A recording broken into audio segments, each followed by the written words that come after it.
and welcome to another episode of the How Long to Beat podcast. I'm your host, a broken Paula, broken as in no money left.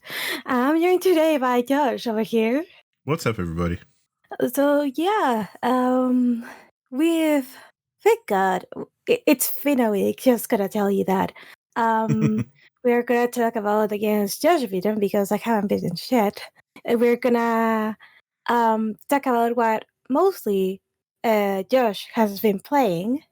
And then we're gonna jump into our discussion topic about outdated games or like games that don't hold up. And some that do. And some that do, and some that kinda. And then we'll end up the podcast with our little guessing game. Josh will quiz me this time around. So, well, I already said I haven't finished anything. So, Josh, take it away.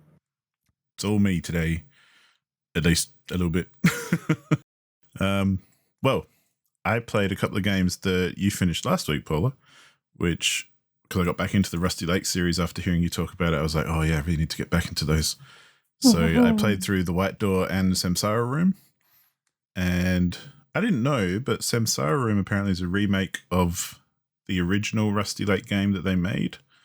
Really? And Samsara Room is like a remade version with more content and more stuff in it, but it's the same as, there's a lot of stuff that's the same as like their original kind of prototype / version, whatever that is. So that was cool because I was just reading about it and I found that out. But yeah, The White Door, it was really interesting, I thought, because it was quite different to the rest of the series in that, you know, the rest of the series, you're stuck in locations basically where you're looking around for objects to combine and unlock and then find parts of the story and all that kind of thing. Whereas this one was more of a kind of linear start to finish kind of story. At least that's how I took it. And I felt like I understood this one a lot more than the others, where the others kind of go wild on the whole abstract and surreal kind of stuff and kind of tell you a story very, very loosely and only through, you know, recognizable characters and situations and things like that. This one told a much more grounded story, I thought. And especially by the end, when they kind of reveal some more details to you, it kind of ties it all up in a nice little bow. And I felt it was much easier to follow and understand what they were getting at. Like, it was much more of a straight up, just here's the plot kind of game, as opposed to here's a whole bunch of weird abstract shit that you can interpret and think about and, you know, perhaps kind of draw conclusions from. Whereas The White Door was much more, here's what's happening and that's pretty much the start and finish of it. Yeah, definitely. Like, okay, it does get a little bit weird, but not the same kind of weird like the other games do. So it's kind of like more, like most of the game, as you say, it's like you see what you get, and it's like this is what actually is happening. Yeah. But then it does have that that weird feeling about it, especially like the was the trademarked Rusty Lake weirdness with shadows and stuff. Yeah, and that's what I mean. It's still a Rusty Lake game, and there's still some surreal and out there kind of stuff, especially towards the end when you're delving deeper into the story. But I feel like even with that, this one was way more kind of, I don't want to say like basic or anything, because it wasn't that. It was just easier to understand, I think, because there's some of the other games I've finished them and gone, well, I have no idea what's happening. And I don't know what the hell I just played, but it was fun. Whereas this one was like, oh, okay, I see what's happening here and what they're trying to represent with all the weirdness and, you know, that kind of stuff. True. So it was very interesting to play it as a very different kind of game in the series. And I still think it worked. I don't think it was better or worse than anything because of all that. I think it was just an interesting kind of departure from the usual formula, which is kind of nice because sometimes you want to change it up a bit. And I still liked the general gameplay and everything was still very Rusty Lake, and the puzzles and everything was still very Rusty Lake. And yeah, it was very satisfying to play and kind of interesting as something different. compared with, say, Samsara Room, which obviously then was based on one of their original games, Samsara Room is very much like a cube escape game. You're in a room, you're turning around like you normally do, looking at 4 different walls and combining things to then, go to different types of rooms and gain different perspectives and all that kind of stuff. And it's like leans into the weirdest shitness as much as the rest of them. Yep. And is a lot of fun as a result, because it's fun just trying out certain combinations, because there's like things you can do to change the room itself. And kind of like you were saying last week in Seasons, how you can change the time. In this one, you change kind of how the room is composed and how you see it and all that kind of thing. And it was a lot of fun just like trying different things to see what you could change it into, kind of thing. And through doing that, I actually managed to find like a secret room, quote unquote, because I got an achievement for it. And that was fun. But yeah, Samsara Room was great and very Rusty Lake. I'm not 100% sure what the story was, if there was one. It's more a vibe in my mind. But I still very much enjoyed it. I like that kind of open-ended weirdness. It's always enjoyable for my money. But yeah, now, just like you, Paula, I think there's like 2 left.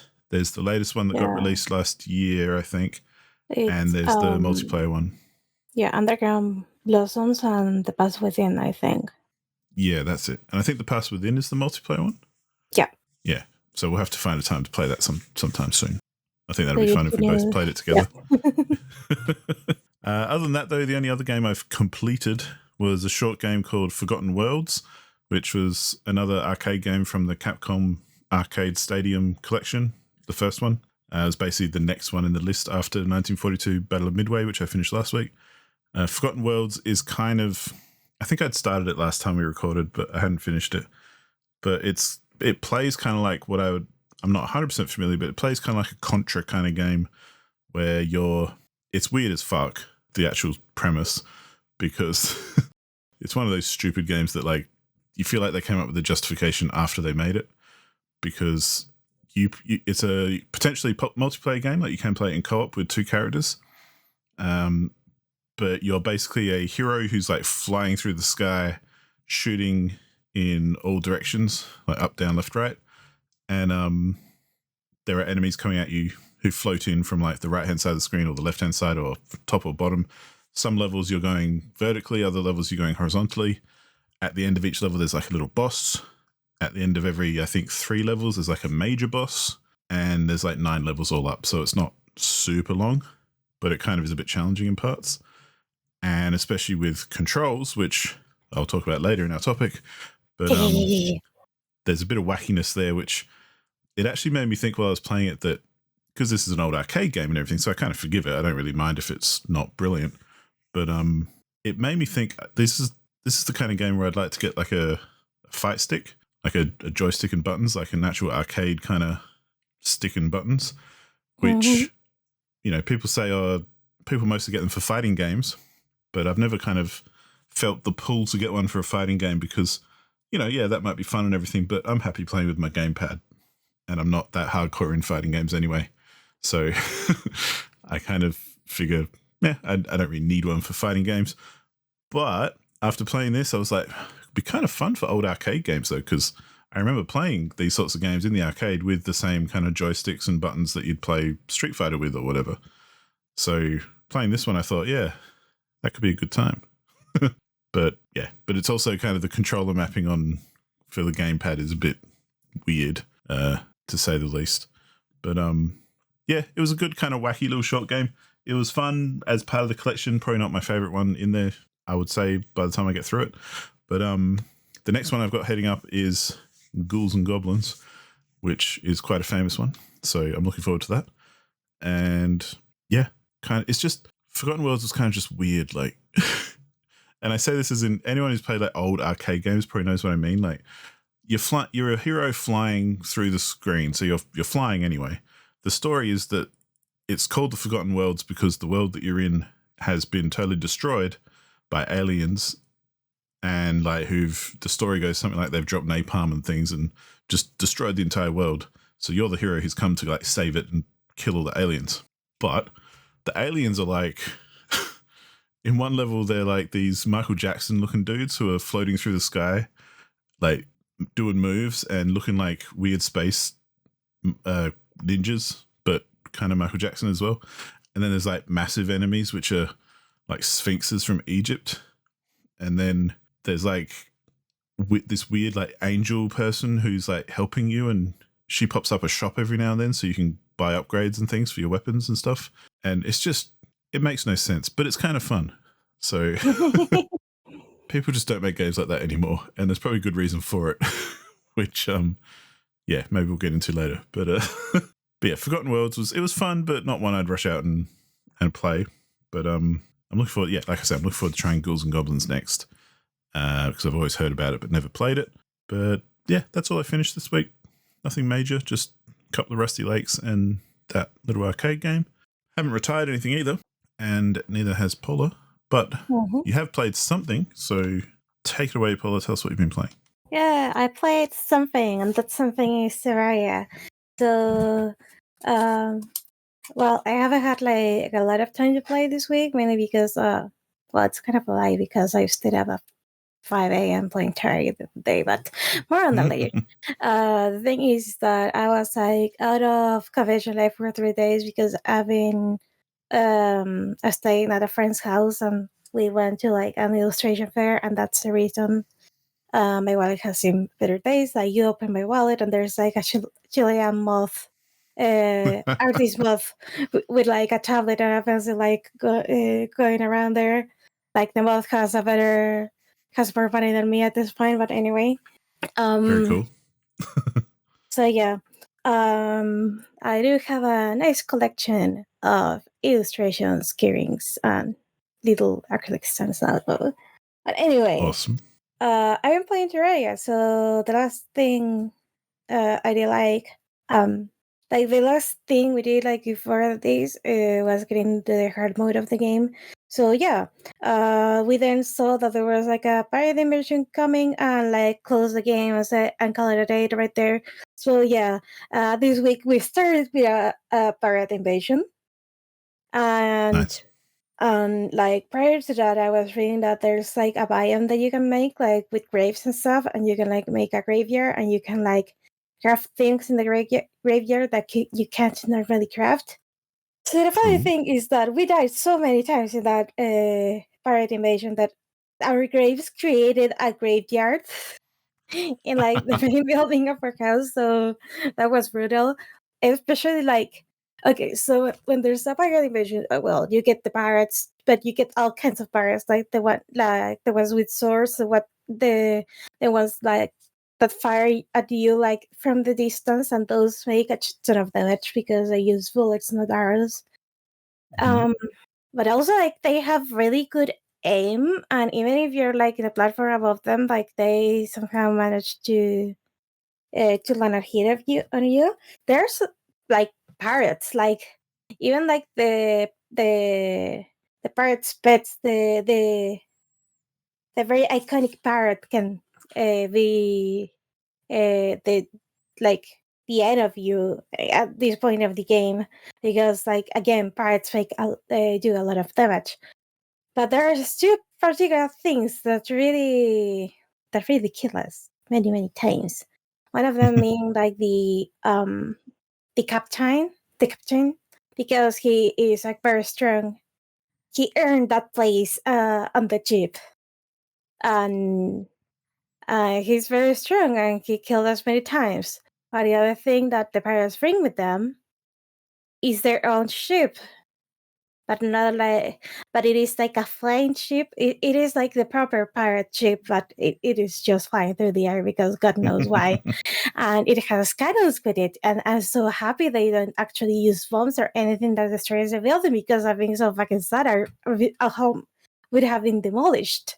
Nice. But those do pack a punch, and pirates will just keep raining from the ship if you don't break the ship. So even if the actual invasion like ends, the ship can still keep pouring in parts. So We have to try not to die a lot or more than necessary. Defeated all the pirates and then went on destroy the ship. And we got a lot of furniture that was like made out of gold. So Ooh. now we have like a couple of very fancy rooms in the building.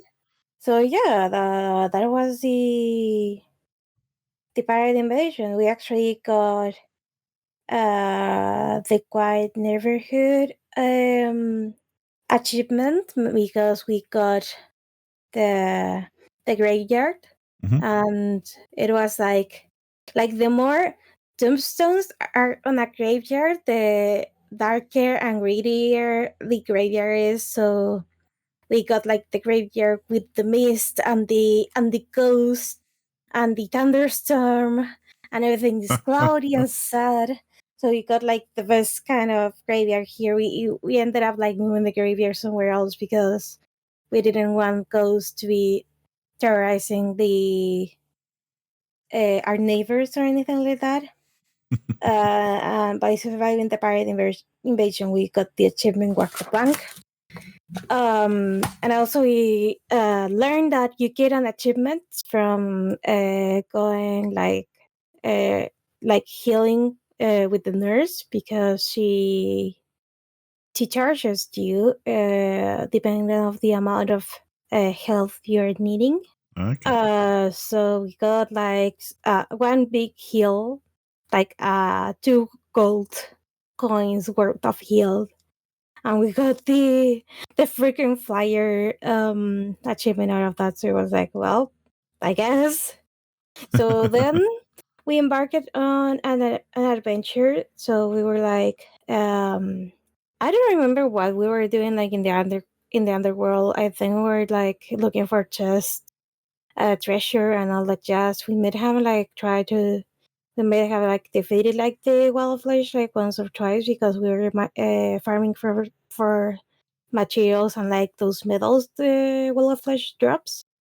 At some point, I started like just trying to bump my way to the center of the earth in a way. So I got the achievement rock bottom, and the description is the only way is up. So I pretty Cool. much just reached the end of the map over there. Then we were exploring for materials because we needed like a special kind of item, or like item drop that is gets only dropped by creatures in hard mode. Um, I don't remember the name of souls. So some creatures drop souls. So depending on what it is a soul of night, soul of flight, the soul of light, and then you have the soul of might, soul of sight, and soul of fright.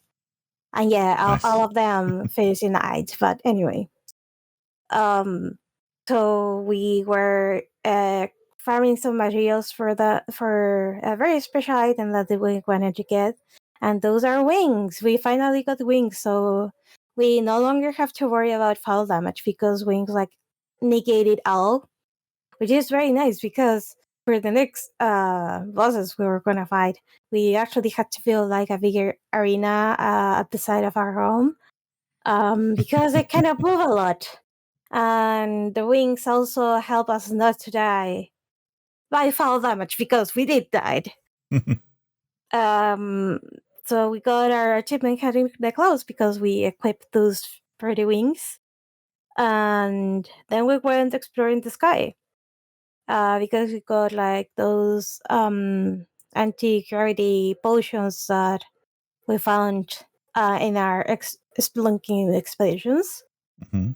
and ended up getting like the achievement into orbit. And holy crap, trying to use that potion is so dazing because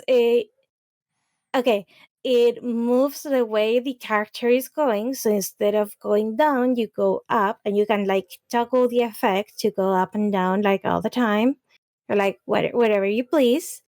But the Mhm. thing is, it doesn't make the character itself flip and go up or down. it makes the Right. whole world flip, Oh damn. like from your perspective. So yeah, that wasn't pleasant, but we did find like a lot of islands in the sky, got new materials, defeated some RPs and stuff like that. And then we went to the jungle, um, partially because I was trying out like some of the minions that I got. Oh yeah, I used to be like a quote unquote physical attacker, like a physical fighter. But now I'm a summoner. Like I got a pirate rod in the pirate invasion, and I was able to um summon like a little pirate, and that fucker is like so aggressive with anything and everything in the world.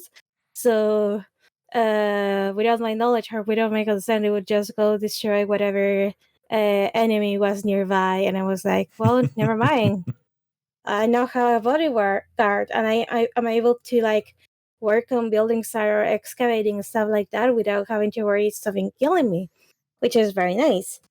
Very So cool. I think we needed like something from the jungle, like to craft another stuff. Um, or did I? I think I already had crafted another. And anyway, we're going to the jungle. That's the whole thing.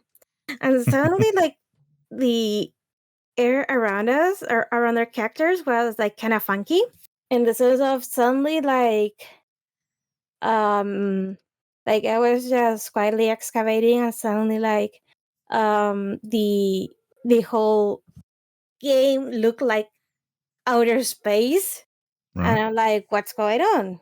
So we found the fabled shimmer biome that has a shimmer fountain or a shimmer lake. And the thing about this little lake is that you can transmute things that you throw in there. Like not all items get transmuted, but for example, you can use like a life crystal thrown in the water, and you get like a regeneration crystal. That's not the actual name of it, but it pretty much Mm. gives you like better life regen. The same with Cool. the stars that give you mana. So we were like just fucking around there, getting like cool items and stuff like that.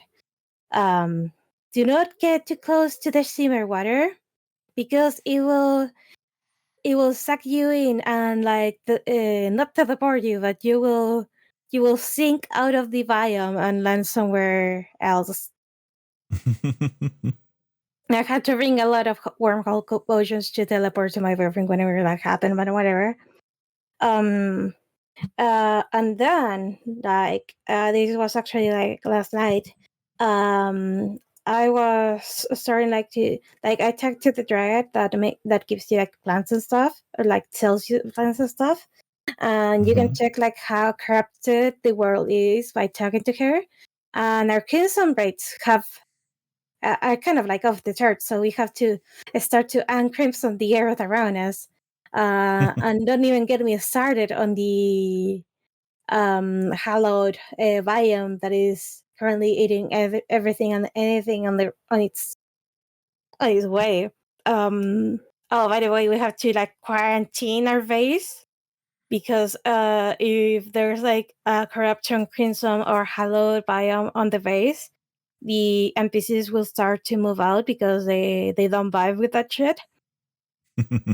Um, so we had to quarantine our base and the ocean because the ocean is the one biome you can't recover if it gets eaten by either of those biomes.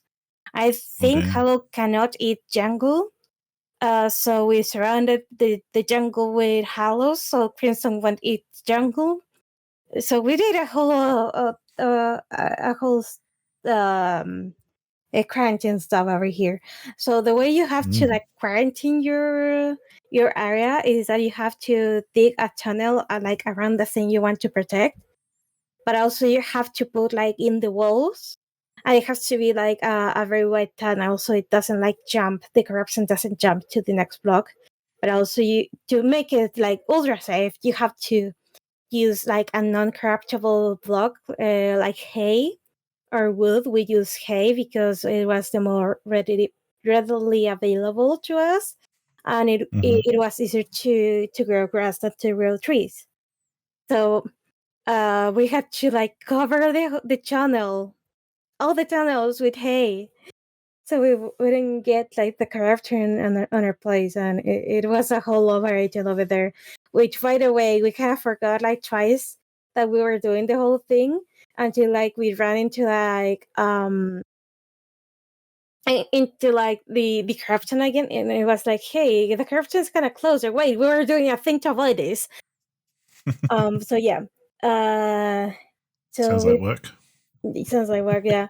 So and now I'm trying to like make Crimson like smaller, I guess, because it is eating like 15% of the world at this point. So I'm trying like to and Crimson the Crimson with all the things like the riot cells.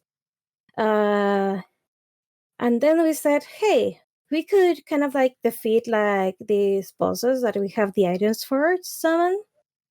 So we had a mechanical worm and a mechanical eye.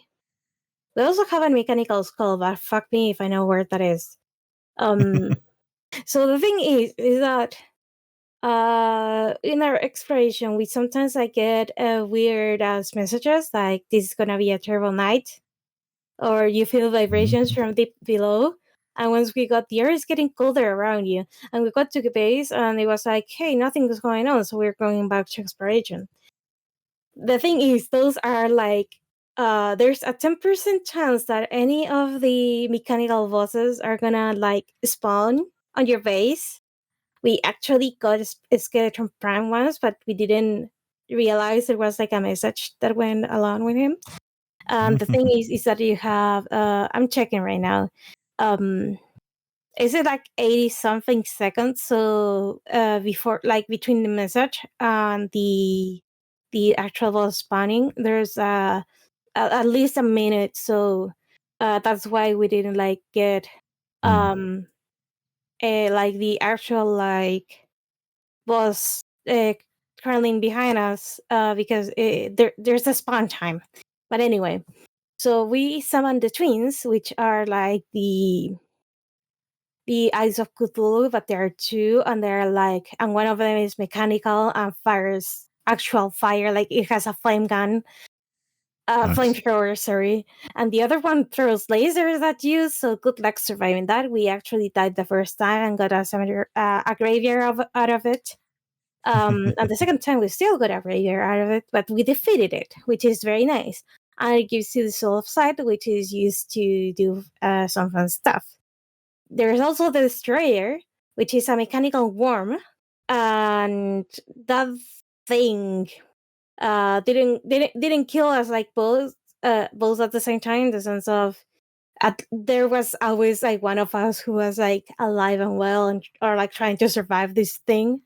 It fires lasers from all segments of its body that hasn't been hit, and Cool. it can wrap around you and like pretty much like fire you from all directions. So that was kind of scary, and you get the soul of might out of defeating that. And we also got like a special medal or middle, which I forgot the name of it, but we got very nice weapons and armor out of it, which was kind of nice. But still, we still need to defeat Skeleton Prime, which has, if I remember correctly, it's kind of like the skeleton that guards the dungeon, but on steroids, because it has like all this steampunk shit, or like almost like a cyberpunk thing. Now that I think about it, but anyway.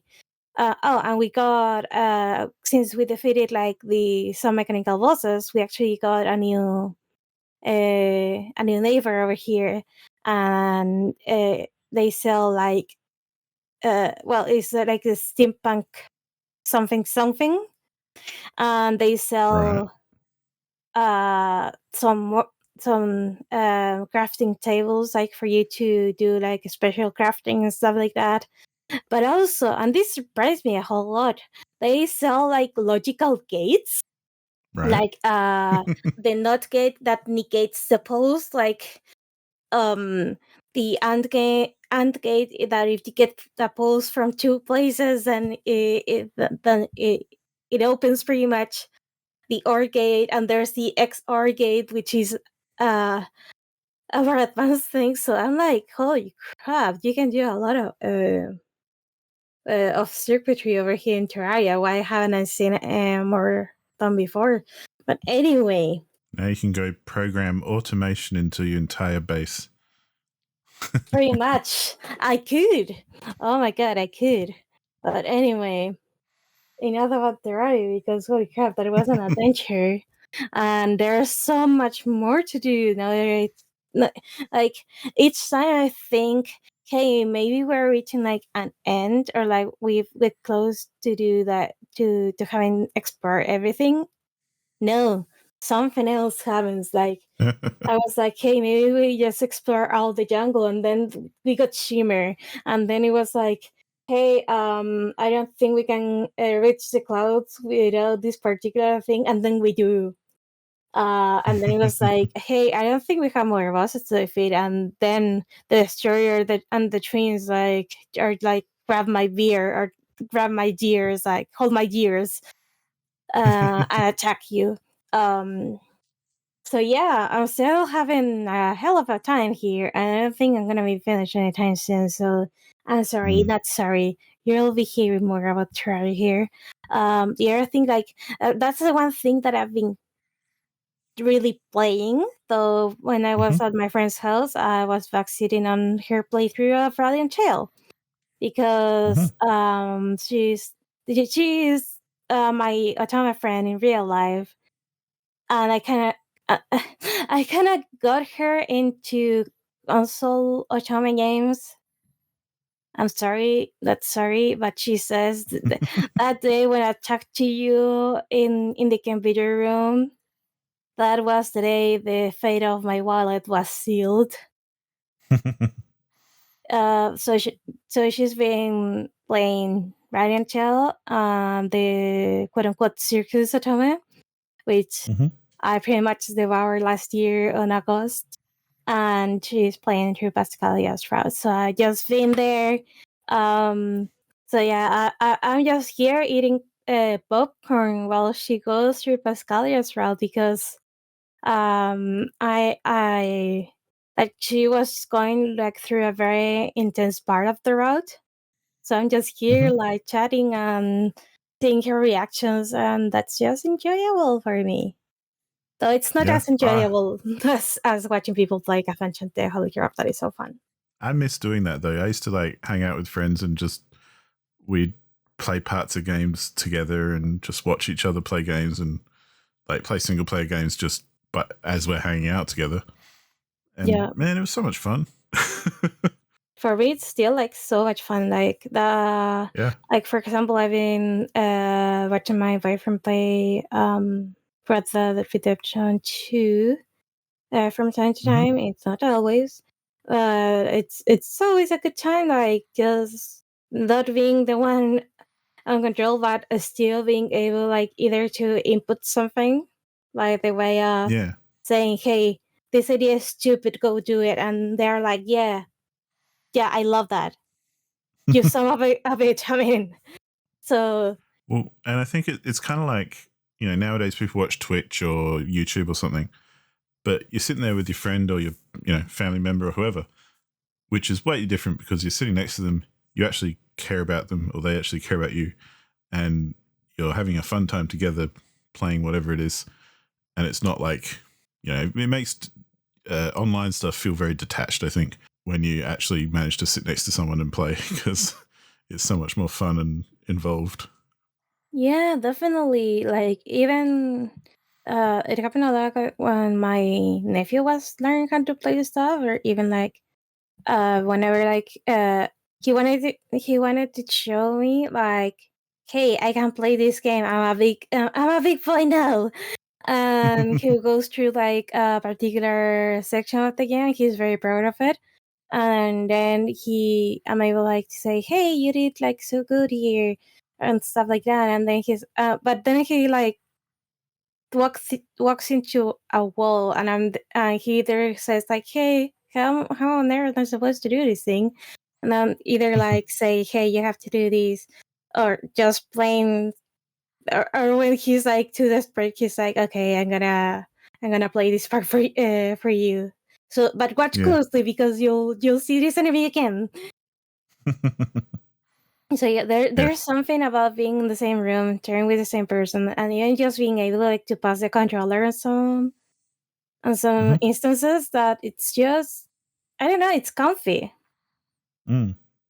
Well, I remember my fondest, just not to go on too much of a tangent, but my fondest memory of that sort of thing was a friend and I played through at least the first 3 God of War games that way, where we just hang out at each other's house and put it on and start playing through. And, when it got too difficult or we got bored, we kind of passed off the controller. And, those games as well are great for watching because they look really cool. Yeah. And we keep discovering things and be like, oh, I can't believe you just did that. That was so cool. And then we'd take turns on boss fights and things until we managed to beat it. And yeah, such a good time. Definitely. I could have missed those days. Like still like, well, I'm still kind of doing it, but like it is something that needs to happen more often because it is very fun. Totally. So yeah. Anyway, that's all I played this week. It is very Terraria heavy and backseating heavy, so that's all I've been playing. So take it away. There's so much to do in Terraria. There's so much to do. Yeah. No joking. You'll be doing that a while, I think. Yep. Well, I basically continued a bunch of stuff that I had already started. I kept playing Lost Horizon, which is the point-and-click adventure game that I've been playing. And it's gotten kind of more interesting, I suppose, because the story's kind of, I'm really sunk into the story now, and I'm about halfway through the whole game, I think. Like, I've just been playing it for little bits here and there. And it's a decent-sized game. I also learned that this is the same, I think, developer as the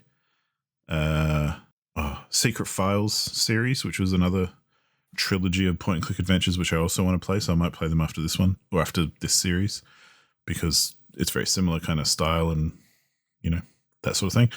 But for anyone who knows, that's why I'm mentioning it, but, probably a lot of people won't know, so that's cool. But, yeah, it's still good. It's kind of funny. The thing I do like about it is that the entire game is voice acted, so everyone you meet, everything is, has voice acting. It's not just reading and clicking. There's this one as well. You go to lots of different locations because you're kind of going around the world chasing people and things and trying to outrun the Nazis as you get to the occult shit first, kind of thing. And to do that, you're like tracking down your friend, who I then went to like somewhere in North Africa where it was a very kind of Arab style town and a market bazaar and stuff, and was trading with people there and getting different items and things to then eventually release my friend from prison, who was being held in prison, but I had to make up some money to pay the bail, and all these different things on top of each other where the solutions end up being silly. Like there's a festival going on in like a Bedouin camp somewhere outside of the city, so you go there and you realize that if you defeat their champion in a fight, you can win like the amount of money you need to bail out your friend. But of course he's super tough and you're not, so first time you fight him, he just kind of throws you out the ring and goes, whatever, see you later. But after a while, you cruise around, talk to some other merchants and that sort of thing, and you end up basically poisoning the dude. And you put some like a tonic in his water, because before he fights, he always takes a big drink of water. And so this time you then fight him and he kind of just passes out, and you win the money, and you get to really get your friend out of jail. But yeah, it's still a good kind of straight up adventure game where, the story's not anything to write home about. It's very serviceable, but it's kind of like, for me anyway, this sort of game is just, it's a fun game to play, but it's not going to leave any lasting impression. So I like doing point and clicks. I like the gameplay loop of, finding a puzzle that needs to be solved or a challenge that needs to be overcome, then going around figuring out basically, okay, what do I have available to me to achieve these things and to overcome these things? and then kind of putting it together and, you know, solving the puzzle and moving on to the next bit of the story. And yeah, I like that kind of stuff quite a bit, so I'm happy playing it, but it's also not, you know, blowing my head off. So yeah, that's Lost Horizon. I'm still playing it. I'll probably still be playing it next week and the week after, because like I said, I'm only about halfway through, I think. So that means I've probably got a good few hours at least left to play, and I tend to only play for about an hour at a time with this game, because then I feel like I'm done. So yep. I picked up again The Last Case of Benedict Fox, which I did start playing, I think it was even last year when it was released, because it's on Game Pass, and I did pick it up like I started playing it when it was released, but then I kind of dropped it for a while. And this game, I think in retrospect, it got lots of like really mid reviews and didn't do very well critically, and kind of was forgotten really quickly, I feel like.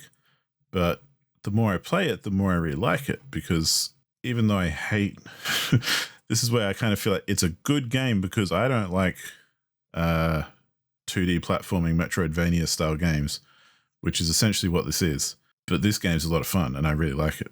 Partly because I really like the design and the overall aesthetic, because the whole thing is that you're a detective called Benedict Fox, who I think it's your father who is either missing or dead. I can't remember which, but you are investigating what happened in a mansion, and there's other dead people too. But you also have this weird demonic kind of spirit thing attached to your body, which gives you powers and stuff, and also allows you to then shift between kind of parallel worlds and things.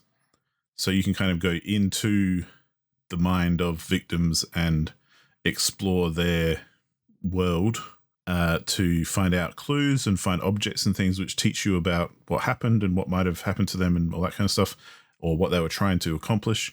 And it's got this whole kind of very Lovecraftian kind of Cthulhu undertones to everything, and the design and all that kind of stuff. So when you're in these parallel worlds, which are like basically people's mind palaces, you the design is really cool, because it's, you know, surreal and weird and not realistic and very stylized, but taking real world elements and stylizing them. So in the real world, you're inside this big mansion where you're trying to solve the case, essentially. But when you do port to a parallel world, it's kind of like you're still in the same mansion, but it's all distorted. Like, think of 2D platformer, so it's those kind of levels, but everything is like weird architecture, or, you know, that corridor is suddenly moved and is on an angle instead, and all that kind of stuff. Or there's like weird doors which they're locked by whole rows of teeth, and you have to like push button combinations to kind of remove the teeth.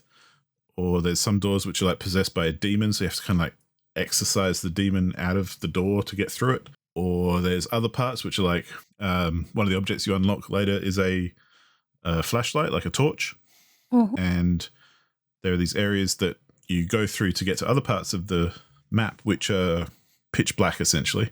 And if you go in without a torch, you die straight away, because all the tentacles and things that are trying to kill you manage to kill you. But if you go in with a torch and you shine the light on them, then they cower back and, you know, all that kind of thing, and you can make your way through. However, your torch only lasts for a certain amount of time. So these kind of passages and things, you've got to kind of work your way through really quickly, because everything's trying to kill you. And if you linger around too long, you're going to die. But you need to go through them to kind of get to different areas of the house and find different clues and different answers to the conundrums and stuff, I guess. So yeah, it's really interesting and actually really cool, and I'm very much enjoying it. And I think it kind of got a bit shafted in the whole, you know, rating system of when it was released, because I think it's much better than it has been reviewed, which of course is my own opinion. As I say, it's a bit of a weird opinion, because I don't like these types of games typically, but I like this one. So maybe it's a terrible Metroidvania, but it does stuff that I like. Maybe that's why I like it. Or maybe it's a really, really good one, and that's why I like it. So I don't know. It's fun though, and I feel like I've only got. I think all up it can be completed in about like 4 or 5 hours, but I've already spent like 6+ in it. So I feel like I'm close to the end. Maybe I've got an hour or two left because I'm going a bit slow. But yeah, it's a good game. It's definitely worth checking out, especially if you've got Game Pass and it sounds like you're into that kind of weird Lovecraftian Metroidvania style. it's a no-brainer. I would say try it out because it's kind of cool. But yeah, been playing that. And I've also been playing Red Dead Redemption, as I have been for the last few weeks. For anyone who knows and who's playing along, I got the real true ending where, the credits come up, which is an awesome moment for the first time you play it. And it was still pretty awesome the second time I played it. So I was happy about that because the game kind of ends a couple of times, I would argue. Like there's a few endings, but the very final ending where the credits do come up is like such a satisfying ending. It's so cool. But I don't want to spoil it. Maybe we can talk about spoilers about that some other time, but it is an old game, so, I've probably said too much already. But anyway. So amongst that, I did all the story stuff. That's all done.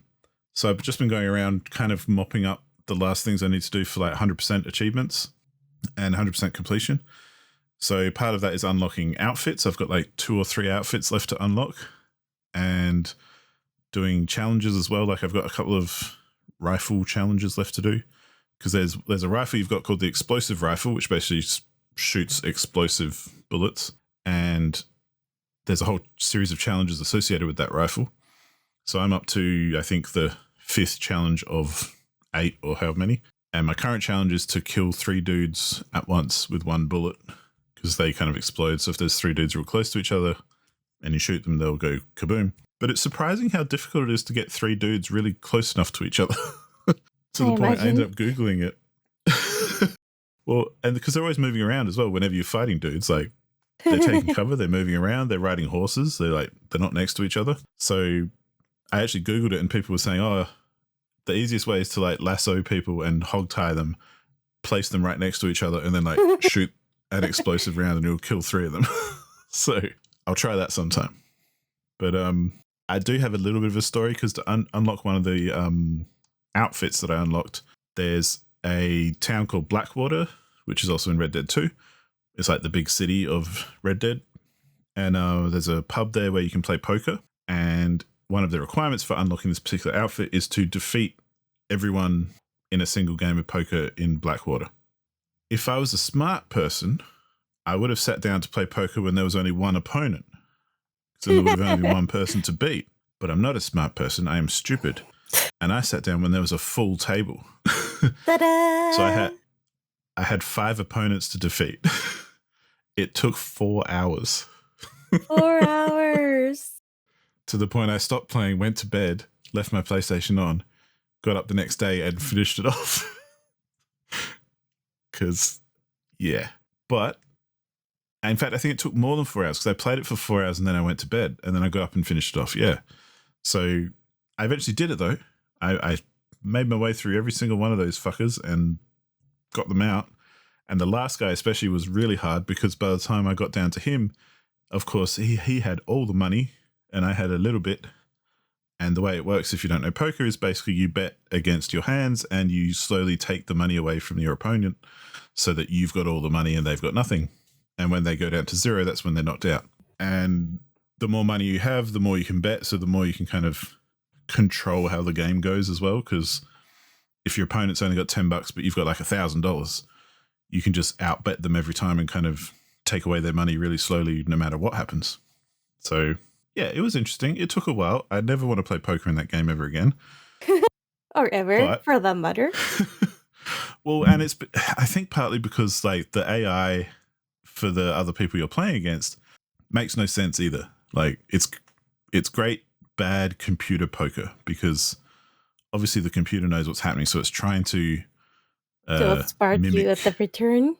It's trying to mimic what humans would do, like where they bluff or they think they've got a good hand, so they bet more, or that kind of stuff. But the computer knows exactly where they are all the time, so it doesn't always work. And there's a typical thing that I'm going to talk poker a bit, so excuse me, anyone who doesn't follow along. But so there's a bit where when you're betting, you can check, which means you don't actually make a bet. You just kind of, but you don't fold either. You kind of stay in the round and you check to see what other people are going to do. And if everyone checks, then no one makes a bet, but you go on to the next card and then you have another round of betting. And most of the time people check if, you could be bluffing and stuff, but you probably don't have a very strong hand if you're if you're checking, because otherwise you'd start betting and you want to kind of get everyone to give up their money some more because you think you've got a good hand. So you're like, oh, give me some more money. You put some more money in the bindle. And then when you eventually win, you'll get more back because you've got everyone betting. However, the AI would often it would check for like 3 rounds. And then I'd go, oh, I've got a couple of pairs, or I've got a bit of a hand going. I'll do a little bit of a bet, and I'll do like a minimum bet of 20 chips or whatever. And you'll get back to the AI and suddenly they're like all in, as in they're betting everything after not betting the whole game. And you're like, why? It's so much money that it's like, well, if you've got something, I definitely don't want to go up against you because I don't have a strong hand. But if you're talking shit, then yes, I do, because I want to take all your money. And with the AI, there's no way of telling, because half the time, yeah, you'll bet and you'll call them and they'll have like an amazing hand that they should have been betting on from the very start of the round, but they weren't, and they just suddenly decided to start betting because you decided to bet. Or just as equally, you'll get a hand which is just absolute garbage, and you're like, why are you putting all your money in on this stupid hand that means nothing?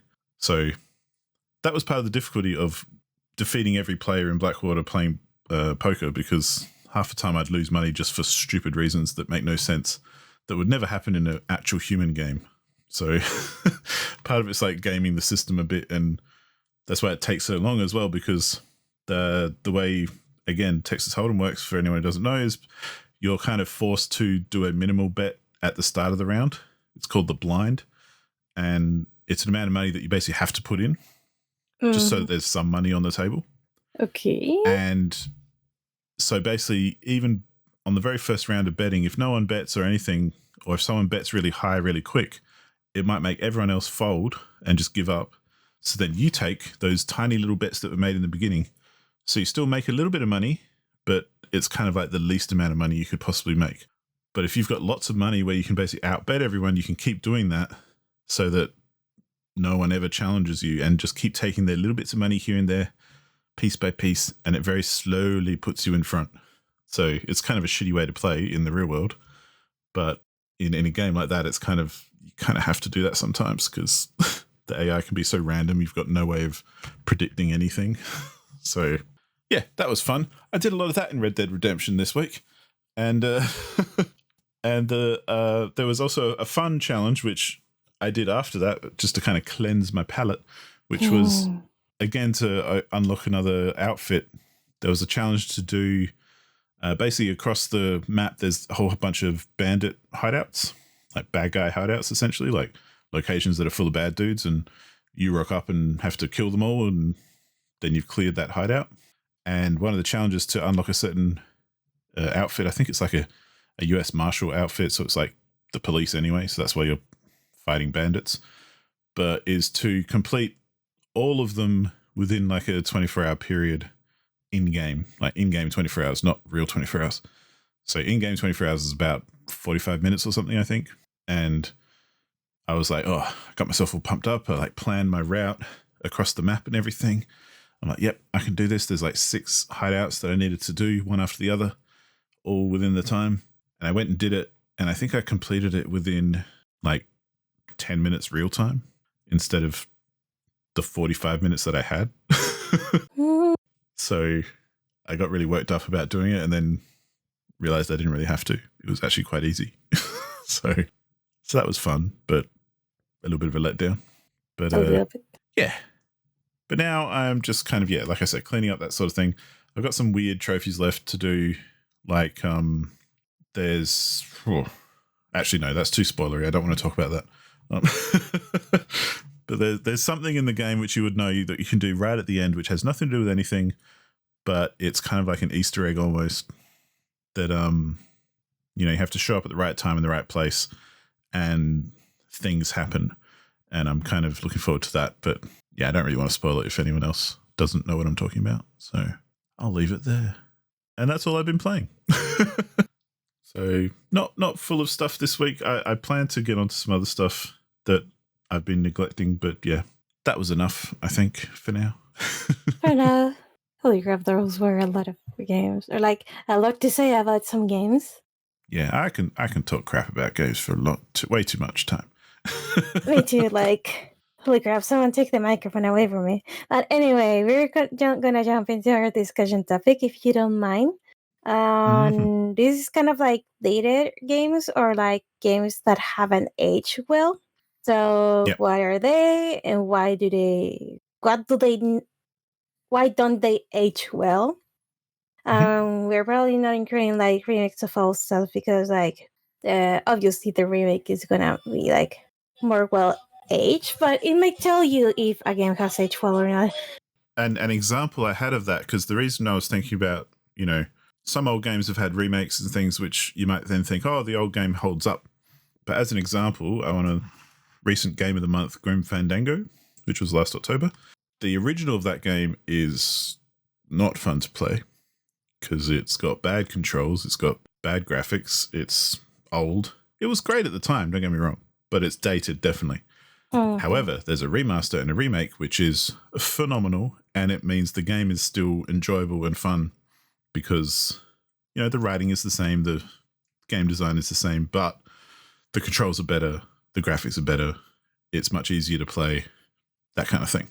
So we're not talking about remakes, like we're not talking about the remake of Shadow of the Colossus, whether that holds up or not, because who cares? We're talking about old games. And this is also kind of half inspired by our last week's topic where we were talking about, things that have changed over generations and that kind of stuff. Because, well, some of these games are pretty old. And I know they're from our childhood a bit or things we might remember fondly but have tried later and they kind of get disappointing. But yeah, we've collated some games that we think have not dated well and others that have, and some that are kind of in between. So yeah. Paula, why don't you take it away? Yeah, just let me write down the last one because holy crap, I just remember this one. But before we start, like, I played kind of like old-ish games, but not very like old games, if that makes any sense. And also, like, I feel like, in my opinion, games that are like, especially like Pixar based, are like more, they age more gracefully than 3D games. And whenever 3D games have a more cartoony or stylized kind of art style, they age a lot better than more realistic games. Like, go look at Twilight Princess and Wind Waker from the Zelda series. Like Twilight Princess, like Wind Waker, even though the people said like, "Hey, that looks like a kid game, like a very kiddie game," because of how cutesy and like over the top the art style was. It has age leaks better than Twilight Princess's art style in general. So yeah, that has like a huge it has like a huge thing. But today, like I think most of the things that most of the games that I've listed out here are more like on the camp of, hey, the controllers are iffy, the game is kind of broken, it looks Yes. kind of crunchy and it's slow. So yeah, the first one that came to mind it is Escape, because even though my boyfriend really loves that game and I had a lot of fun like trying to play it uh, on the classic collection of the PS5, um, it's still like the controller scheme. Like back in the day, uh, joysticks were a very new thing. Like the DualShock was a very very new thing. I So would we I did. would correct that slightly and say analog sticks on controllers because joysticks were very much a Sorry. thing. Yeah. Thank you. Joysticks were very much a thing, like, but analog sticks and controllers were kind of like a new thing. So a lot of the crunchiness and movement kind of comes with that. Like, I don't know. I've seen like the original Xbox controller. It was dubbed the Duke for a reason. It is a very big Yeah. controller. Also, you had the Nintendo 64 because holy crap, how are you supposed to hold that thing? It has three handles. Nowadays, you know that like the middle handle is for 3D games and the left handle is for 2D games, but still it looks weird and the stick is very very stiff. and I might have broken a couple of them, like on my N64 days.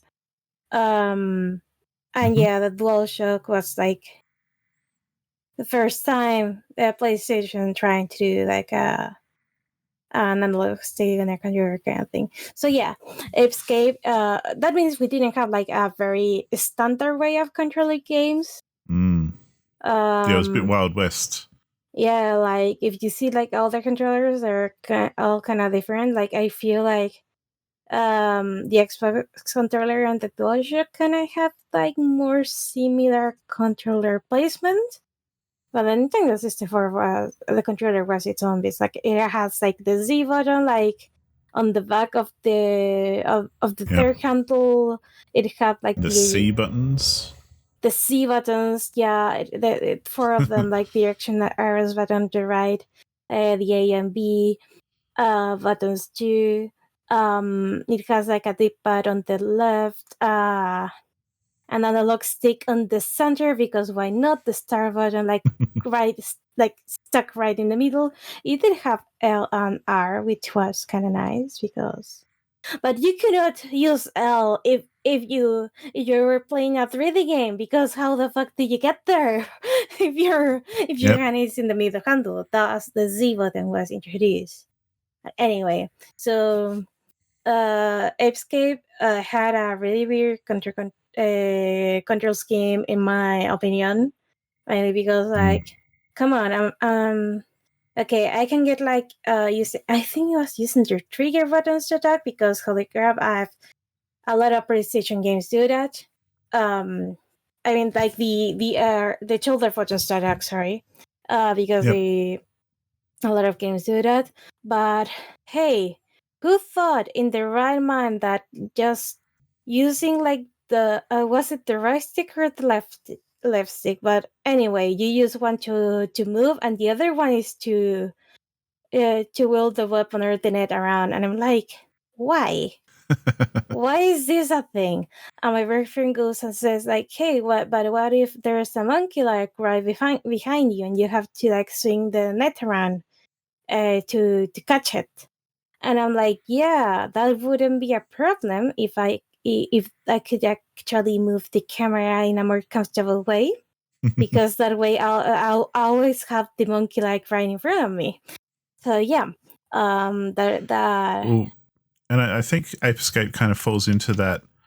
I think of like there's like an awkward years of when things went 3D for graphics and controllers and then just general game design, because there was a good period where people were just trying to just figure out how the hell this thing works and how do we make you move through three-dimensional space that is fun and interesting. And it obviously took them a while to figure out the whole, even just left stick move, right stick look around. Yeah. Because, a lot of games didn't have that. And it might seem weird now, but that didn't happen straight away. That took a while to happen. And yeah, and even so that, a lot of those games kind of don't hold up very well because they've got these weird control schemes.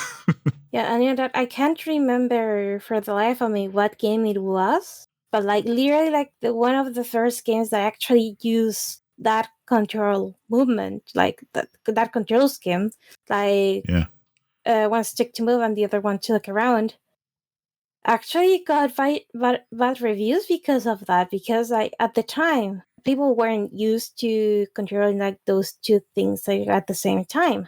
Yeah. So it felt kind of like unnatural in a way. So yeah, I found that to be like very interesting. Not gonna lie. Like one thing that we take for granted today, it's something that took years to develop, and even in its early stages, it wasn't like really well received. Well, in a similar way, it's like I was talking about last week, how a lot of PC games only used the keyboard for the longest time, and the mouse didn't come into it at all. Whereas these days, especially with first-person shooters or whatever, you kind of expect to have one hand on your keyboard, one hand on your mouse if you're playing keyboard mousey. But that obviously wasn't the case for a long time. We had mice. There was the same thing. It was still a mouse with two buttons and everything. Like, they existed. They just never got used for games, which I always think is funny. But a good example of how, it can take a while for anyone to kind of figure this stuff out. It's not just, immediately apparent. But speaking of weird movement or controllers, I often think of, I spoke about this last week as well, the game Under a Killing Moon, because I love this game. I think it's fantastic. And I remember at the time how amazing and forward-thinking and innovative it felt, because it's essentially a point and click, but you're in first person moving through three-dimensional space. And this is like not common at the time when the game came out. And so the way it works is you essentially are stuck looking at a screen, like a view, and that's when you can kind of point and click on stuff and interact with things in the environment with your mouse. But then if you wanted to change that view and actually start moving around in the space, you'd, I think, hold down the space bar on your keyboard and then use your mouse to not only move where you're looking, but move your character through the space. So you like move your mouse forward and your dude would start walking forward. And when you let go of space, then you get that frozen screen again of whatever you're looking at, and you've got a cursor that you can then point and click at stuff. Wow. And these days, because I've been playing it again on and off, it's really weird and frustrating and a terrible control scheme. But I remember back in the day when I first played it, going, wow, this is amazing. Look at this. I'm going through three-dimensional space. This is like crazy. And then I can point and click and stuff. And yeah, it's amazing how different it can feel when it's something new as opposed to something old. So even though I really like that game, in my view, that game has not held up, because not only is it kind of a bit difficult to install and get running, you kind of have to DOS box the whole thing.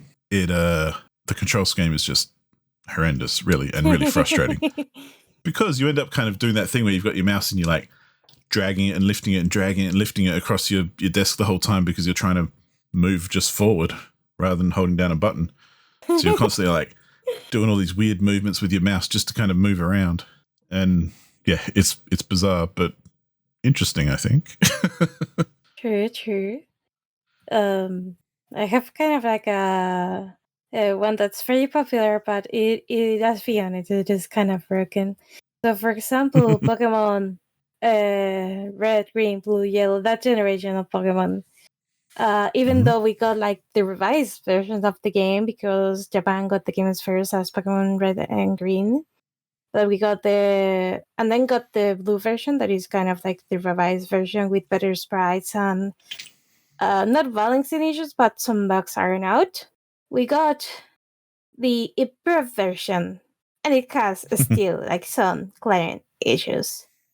First of all, like, okay, we didn't get like the very funky, unquestionable sprites from from the Japanese version, because holy crap, like, I don't know, Wigglytuff with its like, and Wigglytuff and Jigglypuff that are essentially round or appear like air balloons, like pink air balloons with very big eyes. They look like they've been, I don't know, not even like smoking something, not like they were snorting something, like holy crap. Golbat, on the other hand, was terrifying. Like, I don't know, it looked like kind of like psychopathic a little bit. And then you have Mew, which, by the way, now is like regarded as one of the most cutest Pokemon ever. But the original sprite kind of like reminds me of an embryo, of an actual embryo, and it was like, yeah, that didn't age well. I'm so glad we actually got that revised, because holy crap. That aside, sprites aside, the game is kind of broken. Like, you can very easily make it do things that it isn't supposed to do, like spawn Mew if you do like a very specific chain of things. Or you can spawn Nizigno or like Charizard M and completely break your game. Though I'm gonna be fair, those things you actually have to be actively trying to do. Yeah. But still, like, the amount of things you can do with this game is kind of weird. Like, Like how back in the day, there were like rumors about like games where you have to do like this very specific chain of quests or like amount of steps to get like this really cool thing to happen. So Yeah.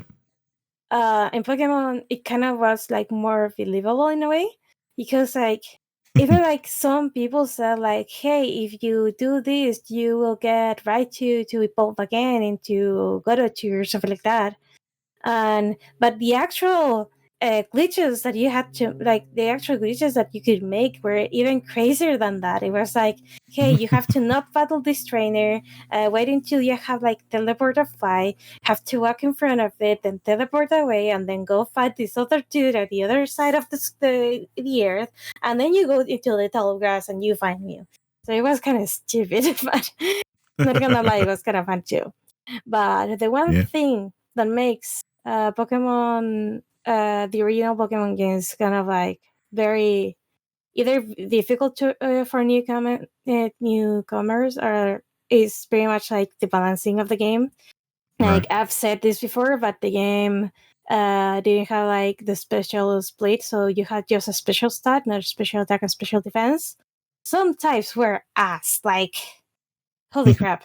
Like Dragon type, who was supposed to be like this mythical strongest type in the game, they only had Dragon Rage. And that thing made like a fixed 40 HP of damage, worth of damage.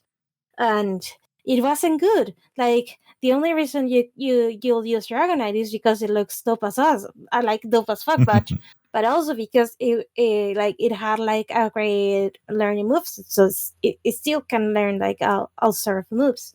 So that was like the only reason why you get it.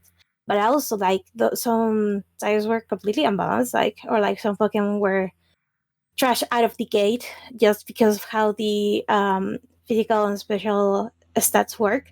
So, for example, nowadays you have like fire attacks can be physical or special depending on the move. Back in the day, like all the special summoning types like water, grass, fire, electric, um, psychic, grass, I think those were the ones. And dragon, those were special. So they only use moves of those types. Only use a special slot.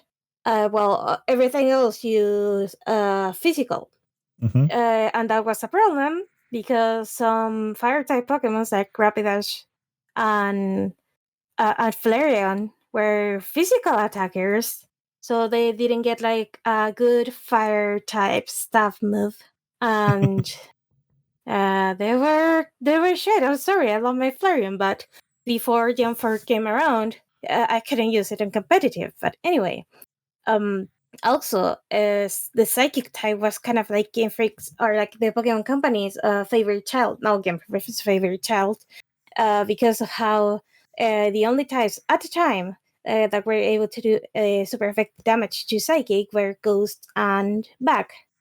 Bug didn't have like a decent attacking move, and Ghost, due to a bug, Psychic was immune to Ghost. Right. So psychic types were busted because of that, because of not a single type being able to do shit against them. But also because of how they all have like a high special stat, so they were both very bulky and hit like a truck. So yeah, things got fixed with time. Like we had the special split on Gen 2, and that was a godsend in a way, because the very strong Pokemon were no longer broken in a way. And we also got the introduction of actual contenders against Psychic type that were Steel and Dark. Dark being immune to Psychic, Ghost now being like properly super effective against Psychic, and still resistant Psychic. So we have and Back being super effective, but actually getting a damaging move that, for fuck's sake. Um, So yeah, like in that way, the games were absolutely broken, unbalanced, and all of that jazz. And don't get me started on sleep and rap, because rap has like a base 15, I think, attack power. And each turn that the Pokemon has the rap status, it cannot do shit. Like it can't attack, and it gets like its health like continuously. Like it just lowers its health like every turn, and it cannot do shit. And the only way you can get around that is like trying to like retrieve the Pokemon and put another Pokemon, but that means that the enemy is just gonna wrap around you again, and it's gonna fuck you over. And the turn that wrap ends, I think, if I remember correctly, the Pokemon still can attack. It has to go to the next turn. And same for Sleep. Sleep was busted. and and it was terrible because, like, again, if your Pokemon is Sleep, it can attack, and it has to wait to the next turn after it wakes up to attack. So they can just sleep lock you, and it was terrible, terrible. So yeah, they've been fixing the battle mechanics so much over the years, to the point that Psychic is not that it isn't viable, but the new favorite child after Psychic was Dragon, and then they had to introduce Fairy because Dragon was broken. And the favorite child of Game Freak is Fairy, but there's more ways to work around it, like these days, in a way. Sorry for the long rant. You But heard it. You holy heard it here, crap. folks. Pokemon sucks. That's all I got from that. Yeah, I got another one from Pokemon, but we should hear about something that is not Pokemon for a while, very please. Well, speaking of broken games, there's a whole bunch of games, like I want to say in the 90s, that were especially PC games. I don't think they came to consoles very often, but well, maybe, I don't know. They were kind of like in the original Duke Nukem kind of era of games, where they were like action platformers, I guess, like that, and people were just kind of making up a whole bunch of different types of platformers and things that they could put out on PC and sell.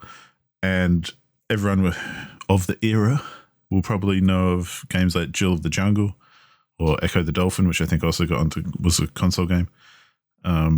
And there's some other ones as well that I was trying to remember, but I couldn't quite remember the titles. But those games, for me, my memories of them are that they were broken, and that was kind of part of the gameplay. Mm-hmm. Like, it ended up shaping how the game was designed or how you approached playing it, because they were broken and they were a bit shit. And Jill of the Jungle is a game that I played loads of, and this isn't necessarily a broken thing, but a reason why they're kind of hard to play these days. Mm-hmm. But back in the day, PCs used to have a turbo button, which basically changed the clock speed of your CPU. And at the press of a button on your case, like every case would have it, it's just a turbo button. And so you'd go from like 16 hertz to 32 or something when you pressed it. And the interesting thing was that a lot of games at the time, their frame rate would be tied to the clock speed of your CPU. So if you hit the turbo button, the whole game would just run at twice speed, or, a multiple of, but it would just be super fast. Or sometimes if you turned off the turbo button, it would slow it down and everything would be in slow motion. So part of what you could do is kind of manipulate different areas of the game by doing that. And, there was no such thing as actual physics or anything back in the day. That was just all simulated. Like when you jumped, you came back down again, but it wasn't because of physics. It's just that's what happened when you jumped. And yeah, I remember playing Jill the Jungle on like double speed, because if you ran past some enemies quick enough, you could just literally run past them and they wouldn't be able to hit you, because it would basically cut out every second frame. So when you zoomed past, they'd hit you in a frame that got basically skipped, and you could just kind of run to the end of the level. And in a way, that was kind of a way to play it. Like everyone I knew who played that game did that from time to time when they were faced with a difficult kind of area. They'd kind of press turbo and off they go. And but that part of that these days, if you ever wanted to play Jill the Jungle now, like I think there's like browser ports and stuff that you can play if you really want to. But if you wanted to get the original game and play it, you pretty much can't because of the hardware differences, and just things have moved on so much that you can't even run it. Like this is, before even Windows existed kind of thing. This is when we were all playing stuff on DOS, as that's our operating system. And, there were loads of games like this that were kind of, you could manipulate a bit to change how you played it. Like it's almost like you had cheat codes, but it wasn't, because you were kind of just fucking with the game. Or there were things like if you loaded something quickly enough, it would skip something, or it would change how it loaded because you'd literally skip parts of the code, or, just weird shit like that I think kind of some of these games ended up being designed around that as well. It's kind of like, in a way, the old story about how the original Tomb Raider design of the character, her prominent features was because of a bug in the design, and then they just kind of kept it. Like, instead of a it's a feature. Yeah, apparently that's how it happened. I don't know if they're just trying to make excuses and pretend like they didn't design a character with, assets. But they claim that it was a bug that made that part of her body too big. But they just kind of left it in the game because otherwise it would break all the other code. And I'm like, maybe not. But it kind of makes me think of that in the fact that in those days, though, there were games that like had shit code or had weird code things that happened that meant you couldn't necessarily get rid of the bad thing because that was holding it together. So it was a bit more like, slapped together and not as clean and complex as it might be these days. It was kept together with tape and prayers. Yeah, you could see the sticky tape holding it together as you played, kind of thing. But one thing I do want to just go back to a little bit that we did start off with was essentially like controls, because to me the biggest thing that dates a game more than anything, I think, is the control scheme and how it's designed and how it's implemented. Because graphics, I think graphics, you can get over graphics really easily. Old shitty looking graphics don't really matter because as long as you can see what you're doing, who cares? And I don't think that kind of holds back anything. But one game I always think of with controls is the original Killzone game, which I played on PS3. I think it came out on PS2, but then got ported to PS3. Obviously, very famous game, very big game series. The graphics in it for the time were amazing and kind of still hold up. But the controls were freaking weird. I think these days, if you bought a new version, you can remap the controls. But I didn't end up finishing this game because the controls were that weird and bad. And I did play it kind of after the fact, like late. So, there's that to reconsider.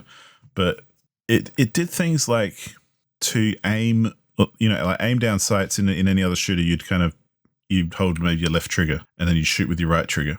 This one did stuff like you have to click R3 to aim down sights and then hold like L2 and then press R1 to shoot. What? And it's probably not that, so please don't try and correct me, but that kind of thing. That's what it felt like playing it. And then like reload was like, I think like triangle, and you could change your weapon with like circle or something. It was just weird and you couldn't remap it. And I think being able to remap controls is a big thing that kind of helps games these days as well, because even down to like inverting looks and that kind of stuff, like having those sorts of options in modern games, I think is going to make them last a lot longer, because then at least down the road, if I fire up an old game from, say, today, hopefully I can remap the controls if there's a better way to do it. Yeah. And I can just say, now I want this button to do this instead. But I also think about when I tried to play the original Ratchet and Clank game, which from memory I did finish, but I was very frustrated by the time I did, because essentially it did that thing where I can't remember if this is entirely accurate, but I seem to remember it did that thing where you move with your left stick, but then you had to like either hold down a button and then move with your other stick to look around, or you'd use the D-pad to kind of look around, which meant you'd have to stop moving because you're using your left thumb on your left stick and then kind of like put it over to the D-pad and look around that way. and the right stick was used for like selecting weapons or something weird. I can't remember. Someone else will know. But it was very, very frustrating and kind of killed the game for me because I liked the game otherwise. The rest of the game kind of held up and still looks cool and still is fun to play and still is entertaining and all that kind of thing. But the controls are just so bad. And yeah. And my last controller thought, which is more relevant to today, I mentioned I'd beaten a game called Forgotten Worlds, which was part of the Capcom Arcade Stadium collection. So it's an old arcade game anyway. But the way it works is your character can shoot in, I think it's like 8 directions. So like kind of like compass directions, like up, down, left, right, and then kind of diagonals of those. But to change, well, the way they've mapped it to the gamepad, because obviously this would have been in an arcade, so it would have been different. But the way they've mapped it to the gamepad is kind of really bad. Oh, no. Because they should have mapped it kind of like a twin stick kind of control. Because your right stick you don't necessarily use for much. Or, no, sorry, you can change your aim with the right stick, so you can move around with the left and then change your aim with the right stick. But to fire, you need to be holding down one of the face buttons. So like A, B, X, Y kind of thing. Which means if you want to change your aim during the game, you need to stop firing, put your thumb on the right stick, change your aim, and then put your thumb on your face buttons again and start firing again, which is really cumbersome. The way you can do it without doing that is they've mapped it also to the shoulder buttons. So if you press LB, you'll start changing your aim, anti-clockwise. If you press RB, it'll start moving clockwise. And that's kind of the way I ended up doing it because then I don't have to stop shooting while I do it. But my God, was that annoying. Like, why didn't they just let me move my right stick and have it auto shoot like you would in a twin stick where you just, or use a trigger to shoot so I can move my right stick around and not have to take my finger off the button to fire. It's just very annoying. And I don't know if you can remap the controls in that because you probably can because it's all emulated anyway. And that's kind of not the game's fault, I suppose, because it would have been played in a arcade with a joystick and would have been very different. But it just kind of highlighted to me just how much controls can kill a game, even if it's a new control scheme. Like, it's a new scheme for a gamepad for an old game, but they fucked it up and it's not very good. And it kind of made the game even worse as a result, which isn't even the game's fault. But yeah, I think that kind of stuff I find that so frustrating because often, especially with old games, you can't remap things, and those sorts of control schemes can just, because we're used to different things these days, it can be so hard to get your head around. Although I do remember at the time kind of it not being that difficult because, we weren't used to anything good at that stage. Everything was kind of a bit shit. Or you were used to using joysticks or, whatever. So you kind of, got away with a lot more. Yeah, definitely. For my last, it didn't age well. I got Pokemon Stadium, even though like the overall, I think like the mini games that it has are kind of fun. The not so fun part, or some beg to differ, is when you are going through many battles. So in Pokemon Stadium, you have like different kind of challenges. And the thing about those challenges is that if you don't have Pokemon Red, Blue, Yellow, whatever, you're kind of like forced to use the rental Pokemon. And most of them are shit. Like I remember like going through like the gym leaders, Elite Four and Champion. I remember that after I learned like how stats work, that being like very challenging.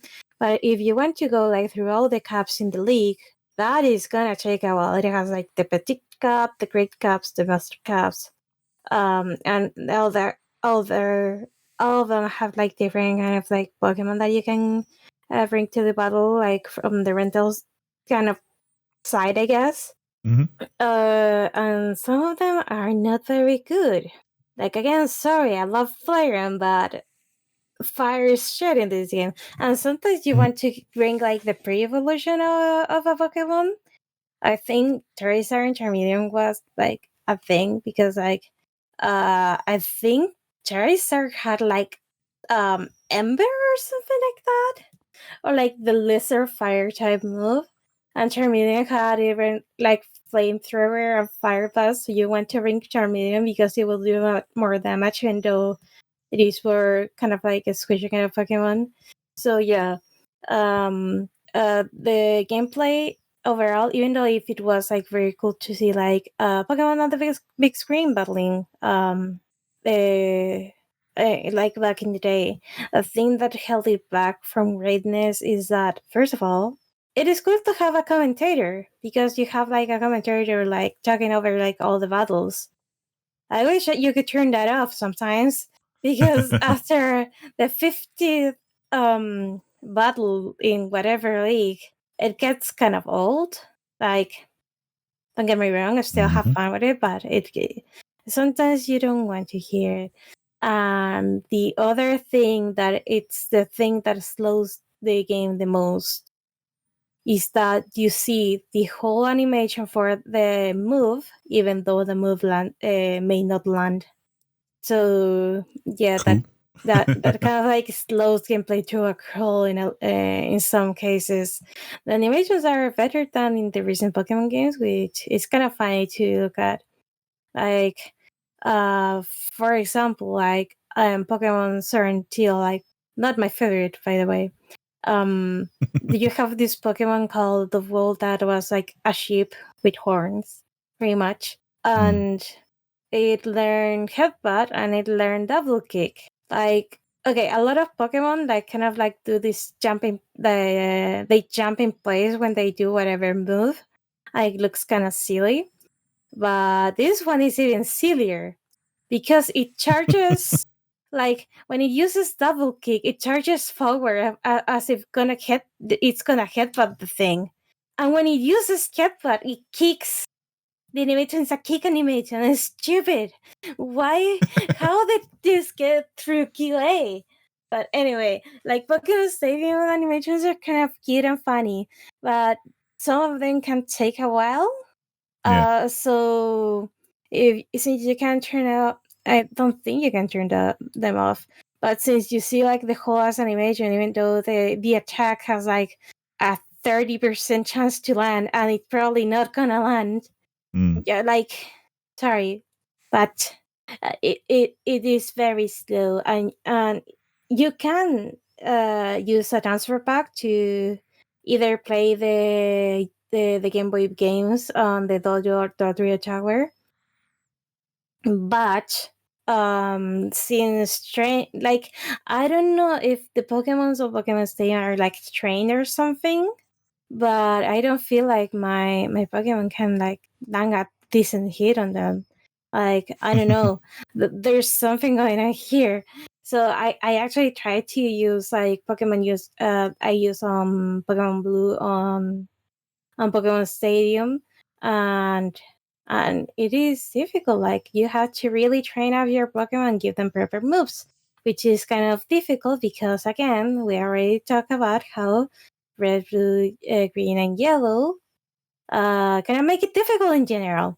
Like if you want like a TM from the game corner, you have to farm coins for ages to actually get the team that you want. Um, and also there's like very powerful moves that are only given once in your adventure by game builder, so you're kind of fucked anyway. So yeah, I love Pokemon Stadium, but it makes me sad that I cannot like properly enjoy Pokemon Stadium. If that makes any sense. So yeah, I feel like that kind of grindy, slow game design as well is a thing of the past. Not saying it doesn't happen these days, because it certainly does. But as far as being a normal thing, like it's almost, and I think it's interesting, like some of the things I think you're saying, like with the animations and stuff, I think is obviously down to technical limitations, perhaps, where like some things being grindy and stuff would happen because it's a way to kind of pad out your game without having to, you know, make the file size larger or make it not run on your system or whatever. Yeah. And things like, it always plays that animation kind of, or has the same animation for different attacks, which is, you know, nonsensical. To me, that kind of falls in that same category of potentially being a bit lazy because maybe they could have done it better, but I don't know. But also just doing, well, we'll just reuse that because then we can save some resources in our game and use it elsewhere, kind of thing. And I feel like old games did that a lot more, like, because we've obviously got more capabilities these days for but that's the not doing funny it. thing. The old game did it better in the animation department. Like Raichu actually goes, runs, and kicks you, and it does that double kick attack. There you go. Maybe Pokemon just sucks anyway, so I'm going to hold you to that. Anyway, but let's spin it around and get positive and talk about some games that do hold up. And I'm going to start just by surprising everyone and saying that the first thing I thought of when I thought of a game that holds up was Super Mario Brothers. Yeah. Because even I would say that game is still fun this day as much as it was back in the day. And I remember playing it on just NES back in, when I was younger. And I still think if I played the same game on an NES these days, I'd have just as much fun as I did originally. And yeah, that's where I think Mario definitely deserves its reputation and legacy, because I think it will hold up forever, kind of without any need to really change anything. Yeah, I don't know what it is about the Super Mario, but the platforming itself is like very, very tight. And also it's kind of like, it's one of those games that you don't really need the game manual to understand what you have to do, in my opinion. Especially these days, I think, because it's kind of like the blueprint for so many other games that you kind of understand what to do anyway. Like it's your most basic kind of platforming game, but it's still well designed. It's still well put together. And like you say, it's responsive. It works. So I think it's still a lot of fun. And yeah. So yeah, I see you have Age of Empires 2, which by the way, it really holds up. Like, holy crap, I still play it at uni when I have the chance. But I also Warcraft the original, because I don't know how they fucked up the remake. But the original Warcraft 3 plus the Frozen Throne, like, I still have a lot of fun playing those up to this day. Like, I don't know, there's something like even like the looks and the voice acting, like, it still looks good in my opinion. It looks better than the remake even, but more on that later. More on that never, hopefully. But yeah. But I think that's true for RTS anyway, because I think RTS around the era of like Age of Empires 2 and, in that era it was kind of the peak of real-time strategies, and it's never really got back to it. Like, yeah, like ever. Like that just was in general. The golden age of RTSs in general, I think. And yeah, because there's heaps of games from it, like Total Annihilation is another one that I played a lot of anyway. The Command and Conquer series of Red Alert and everything, they're all really good. I've played them recently, and they are just as much fun.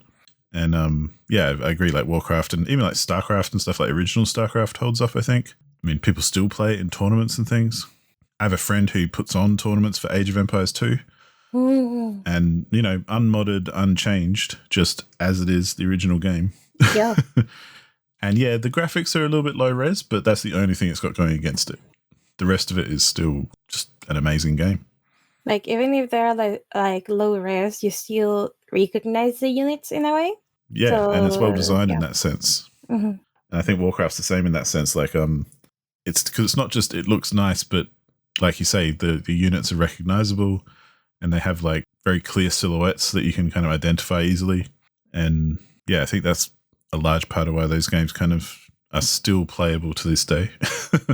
Yeah, like also in Warcraft 3, even though the base game and the base adventure, the campaign and everything is very playable, and the multiplayer too. But one of the things that I absolutely adore back in the day was the custom maps. Like, holy crap, they gave birth to Dota and League of Legends in that way. But they were and that's where I played a lot of Red Alert in a similar way, and like played a lot of multiplayer Red Alert as well as friends. And yeah, we used to play custom maps all the time and make our own maps and all that kind of thing. And you can still do that. Yeah, which is very, very nice. Another one that this is kind of like a couple of games that I want to chat out to. First of all, The Legend of Zelda: Link to the Past. I played the first Legend of Zelda game. I do not recommend most people to play the first Legend of Zelda game, mainly because of how. So The thing is that we had 4 directions at the time to walk to and hit and stuff like that. And Link could only hit whatever was directly in front of him. Mm-hmm. So after playing that, and after playing The Adventure of Link, which is a straight scroller, and trying out Link's Awakening, this game is a fucking godsend.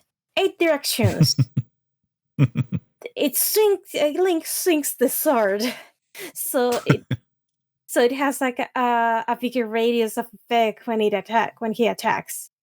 And then Nice. you have like things like the spin attack, and the introductions of all kind of items to navigate the world. So yeah, Link's Awakening is not like, I mean, Link to the Past is not one of my favorites, but still holds up today. Link's Awakening, holy crap, Link's Awakening! Like I tried playing it in Game Boy even, and I still got like far-ish until the remake got announced, and I was like, fuck it, I want to play that. Like the only thing a Link's Awakening has against it is the fact that you only have 2 buttons to work with for equipment. 2 buttons. So you have to constantly like go into the menu and even like unequip the sword and unequip, I don't know, Bonner or like Hookshot or whatever. Sorry, Rock's Feather, that's the thing that allows you to jump. But yeah, like Link's Awakening, like it really shows when the only thing they did to Link's Awakening when going like 3D, like they kept the dungeon design, they kept how Link move, they kept pretty much everything, and the only real big change besides graphics was allowing you to have more than 2 equipable items at all times. So because I'm a Zelda moron, Link to the Past and Link's Awakening, they're both like 2D top-down Zeldas? They're 2D top-down. A Link to the Past is on the SNES, and Link's Awakening is on the Game Boy. Gotcha. Cool. That's all. So yeah, like still Link's Awakening. I don't know how they made that game like for the Game Boy, but I don't know, they did magic. Like it really is a good game. But yeah. Oh, you wrote that one that it's ageless, and I love it. And this Tetris. Yeah, I mean, kind of like Mario. When I was thinking about games that don't date, like original Tetris, and I'm thinking, like I'd even say Game Boy Tetris, like that kind of era where it's just simple and has the famous kind of, soundtrack and everything. But the kind of Tetris you got before heaps of fancy different types of Tetris started getting made. Like if you get a straight up Tetris game that just sticks to the basics, it is fun as fuck. Yeah, I played Tetris a while ago when it got added to the Nintendo online thingy. Like it was very fun. Like I couldn't put it down. Yeah. When I think that Tetris 99 came out as well, the kind of multiplayer thing. Yeah, I didn't play that one. I just played single player Tetris. But I think that shows as well just how much it does hold up because they didn't do much to it. Like the gameplay is still just basic Tetris, but they've added in like multiplayer aspects and that kind of thing. Yeah. But you're still just stacking blocks and trying to make it all fit together. And there's just something about that game which is just really good. And I think it'll always be fun no matter what. Yeah, like really, no kidding. Like, I as I said, Tetris is ageless. Just grab any old good Tetris and you have a lot of fun. It's funny because like lately there's been news about like how people are trying like to go past like the, I guess, limit of Tetris in a way. Like the there was Tetris that kid who hit the limit. Yeah. I think that was a news thing recently where some kid basically broke the cartridge because he got like the high score that filled up all the possible characters and then the game just kind of crashed. Yeah, and so he kind of quote unquote finished Tetris. Yeah, that's the thing. And the interesting thing is that when people made Tetris, they were like, yeah, this looks like whatever any normal human being wouldn't be able to beat. So then once you go past like a certain level of Tetris, the colors get kind of funky. Mainly because it has like the game, to my understanding, has a hash with all the colors that It starts like going through these sets of colors. But once it runs out of that hash table, it starts like just trying to convert whatever bits are next into colors, which results in very interesting combination, and even like combinations where the blocks are tried to are very hard to see, like even in the because they're like a similar color of the background or something like that. Yeah. So when at some point people were like, hey, normal pushing the buttons isn't like doing it anymore because it's kind of impossible to keep up this way. But hey, we developed a new way to push buttons called, I think it was like rolling. So you held Yeah. like the controller on its side and like do a thing with your hand, so you're able to push more buttons per second. That way, people are crazy these days. Holy crap! Yeah, So they are that not normal players. Yeah. they're not normal players.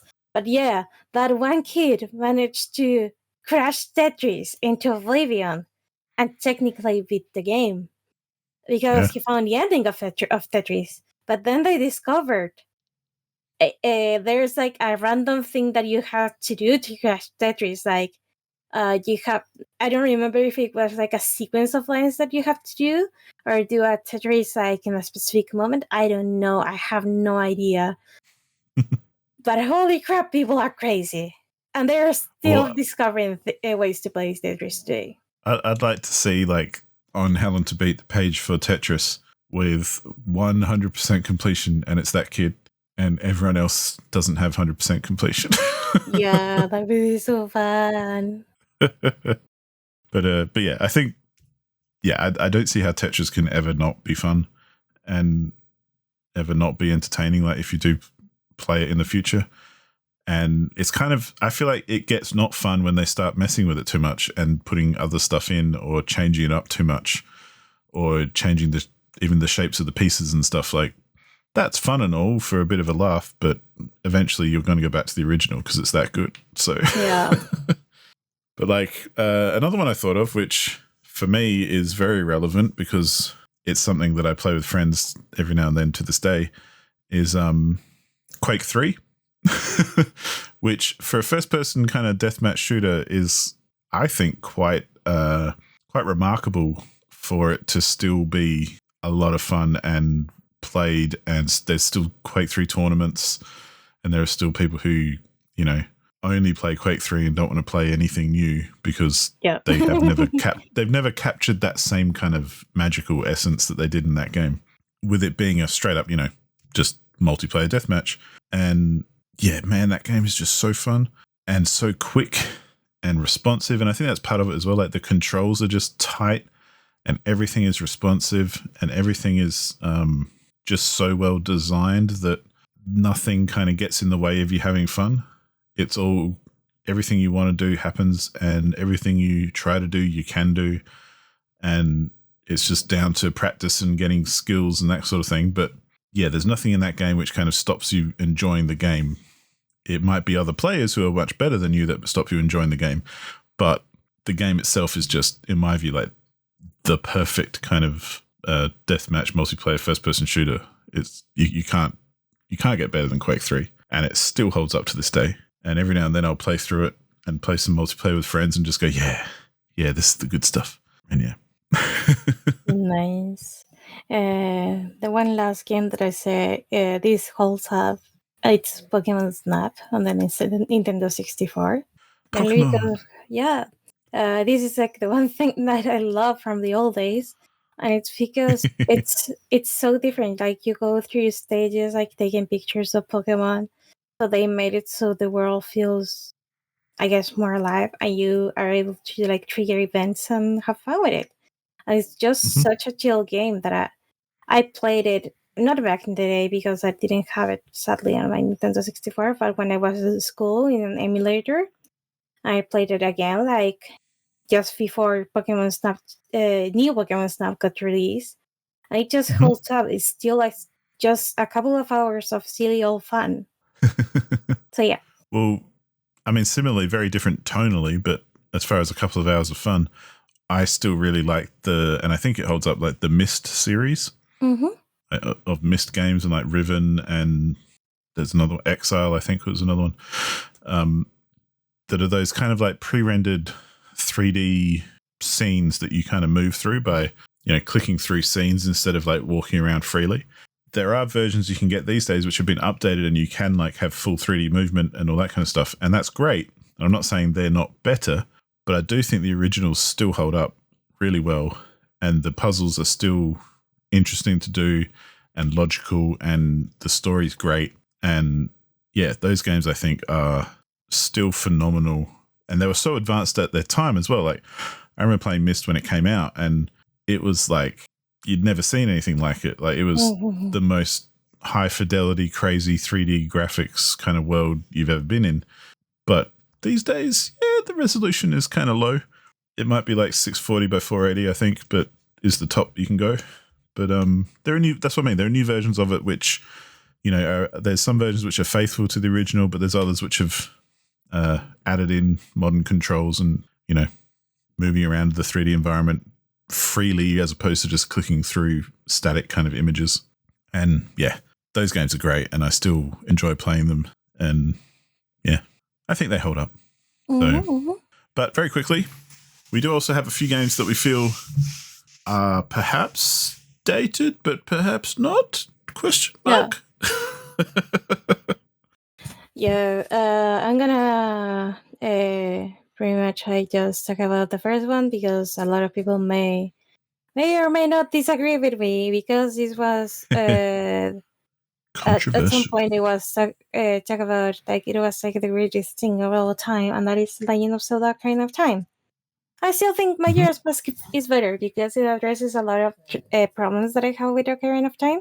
But first of all, it was the jump to the 3D world with the Zelda series, which by all means they achieve with flying colors that like not all series jump as gracefully as Mario and Zelda. But the one thing that that kind of I had a gripe with is that how the world still is kind of empty. Like, you have higher field and you don't have a lot to do on higher field. That is kind of like all the space between like the other parts of this little land called Hyrule. The original N64 version also has the water temple, which, by the way, I do not hate as much as the next person, but I do understand the gripes a lot of people had with it, because you have to rise and lower the water level, and still I got lost a couple of times, yeah. But the other thing that I feel it was more annoying that rising on and lowering the water level was the fact that and this is a thing they really fixed on the 3DS remake, is that the boots the boots you used to sink into the water were not like kind of like equipable / juggle item that you could like just equip as a C button, and like you had to jump into the water, go into the menu, equip the boots, exit the menu, work a little bit until the part you want to like float in, and then open the menu and equip the boots.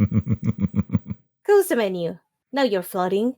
So you have to equip and unequip the boots so many times, especially since you are repeatedly like lowering, like changing the water level in general. It just gets a little bit annoying. So after getting out of that section, like the game flies. Like the game is still fun to play. It's still a really fun game. But there's these quirks that they do fix on the 3DS version, which makes the 3DS version the ultimate version of the game. To be honest, because you still have like you even have the touchscreen and like a button just for the ocarina. And you have like all the buttons you used to have for items, but now you have like an extra button too, like on the touchscreen, just because. Nice. So it's still like the game still has its troubles. Like it is not as full of things that I would like to see. Like, it has a lot of empty space. Sometimes like just walking, jumping sideways is faster than just running around. But it's still a very beloved game because of. But at the time, it was a landmark on gaming. Like, it really did a lot of good. I still feel Majora's Mask picked everything and did it better. Mainly because of how it was like a smaller world that felt more lived in, and the 3-day cycle kind of like really worked with how with all the side quests that it has. But yeah, that's my personal opinion, and I know a lot of people don't agree with that. Well, and I think like we've talked about games that do and don't hold up, but I think there's always that thing of, for me anyway, like with movies or other stuff like that, your memory of it often is better than when you go back and play it.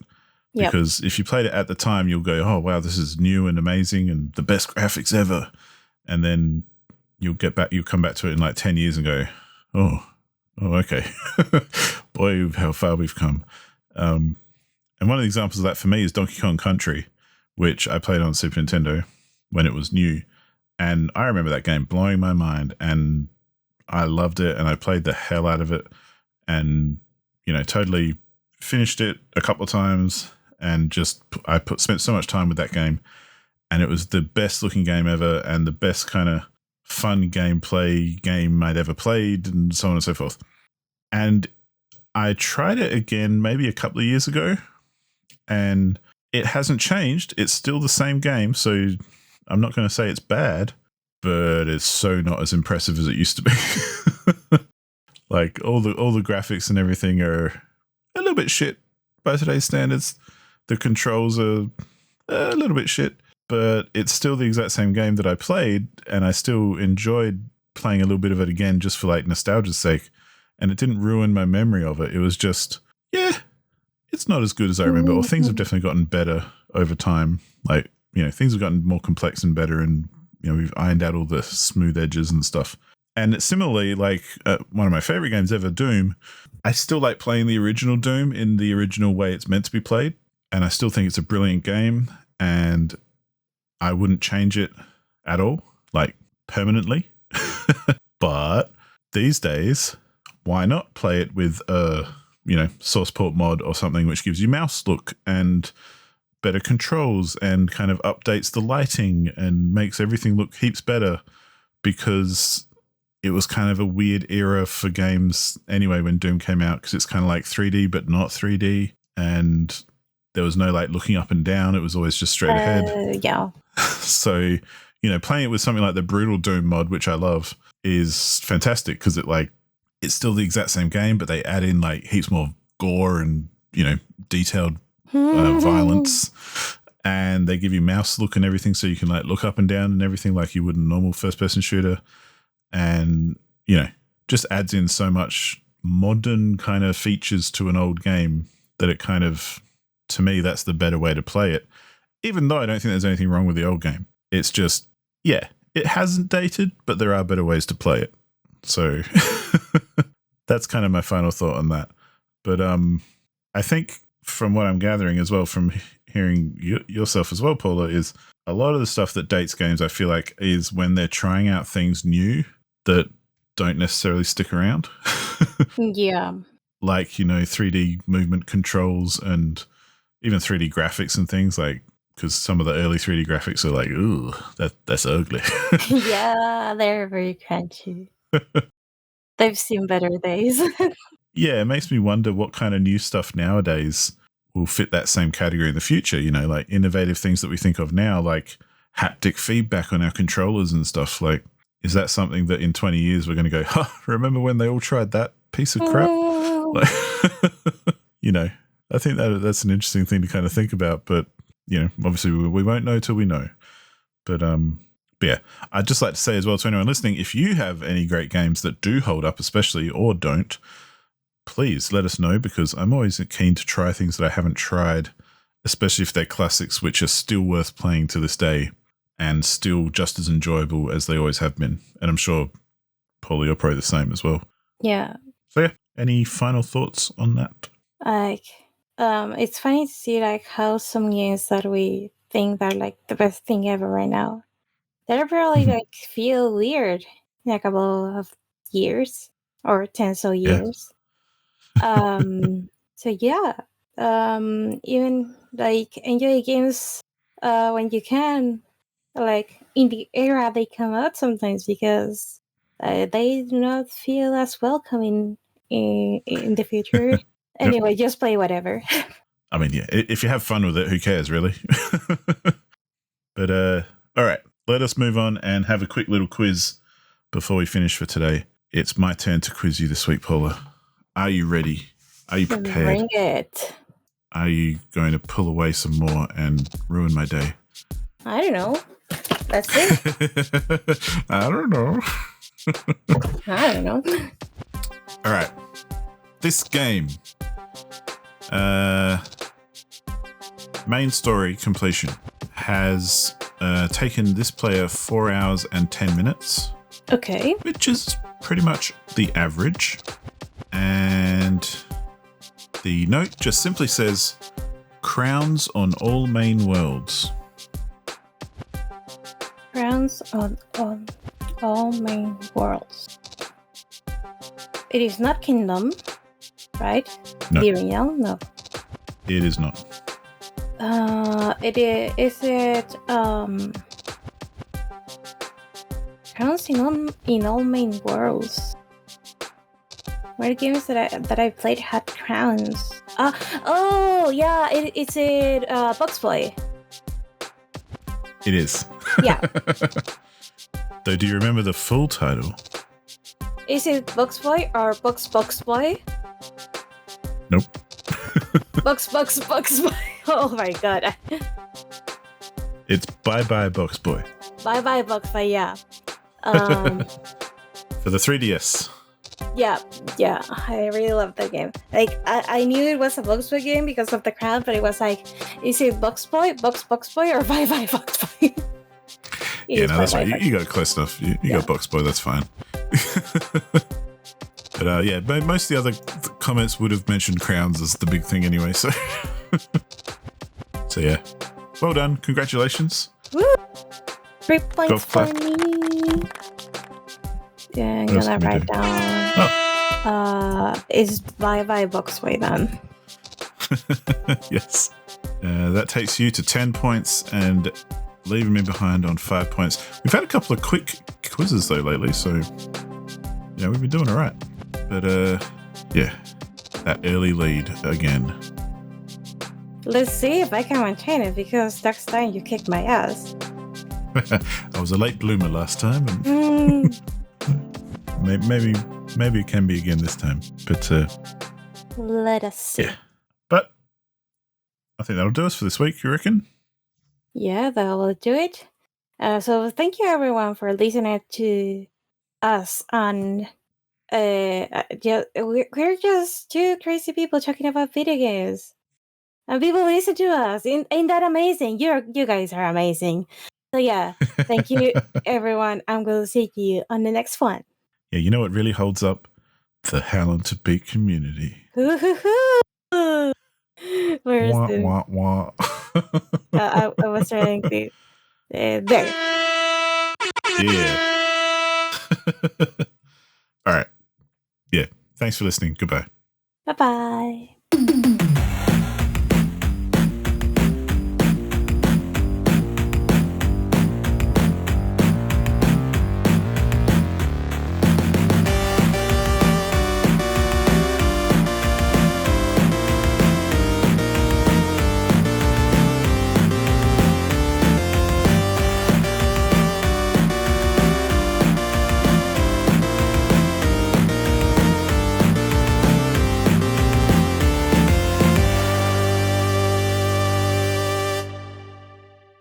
It looks kind of crunchy and it's low.